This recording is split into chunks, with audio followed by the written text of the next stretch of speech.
అటు నార్త్ సినీ ఇండస్ట్రీలోనూ ఇటు సౌత్ సినీ ఇండస్ట్రీలోనూ వరుస సినిమాలతో దూసుకెళ్లిపోతోంది కాజల్ అగర్వాల్.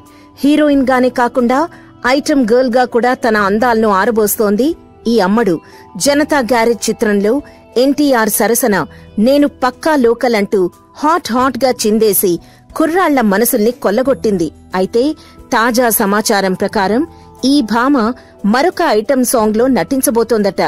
కాజల్ కి మంచి బ్రేక్ ఇచ్చిన సినిమా చందమామ. కృష్ణవంశీ డైరెక్షన్ లో రూపుదిద్దుకున్న ఈ సినిమాలో కాజల్ తన నటనతో ప్రేక్షకుల్ని ఆకట్టుకుంది. ఈ సినిమా తర్వాతే ఈ అమ్మడుకి సినిమా ఆఫర్స్ ఎక్కువగా వచ్చాయి. దీని తర్వాత కృష్ణవంశీ డైరెక్షన్ లో గోవిందుడు అందరి వాడేలేలో నటించింది కాజల్. కృష్ణవంశీపై ఉన్న అభిమానంతో ఆయన డైరెక్షన్ లో వస్తున్న నక్షత్రం అనే సినిమాలో స్పెషల్ సాంగ్ లో నటించడానికి గ్రీన్ సిగ్నల్ ఇచ్చేసింది. ఈ సినిమాలో సందీప్ కిషన్, రెజీనా హీరోయిన్లుగా నటిస్తుండగా సాయి ధరమ్ తేజ్ ఒక కీలక పాత్రలో నటిస్తున్నాడు. సాయి ధరమ్ తేజ్ కి జంటగా ప్రజ్ఞా జైస్వాల్ నటిస్తోంది.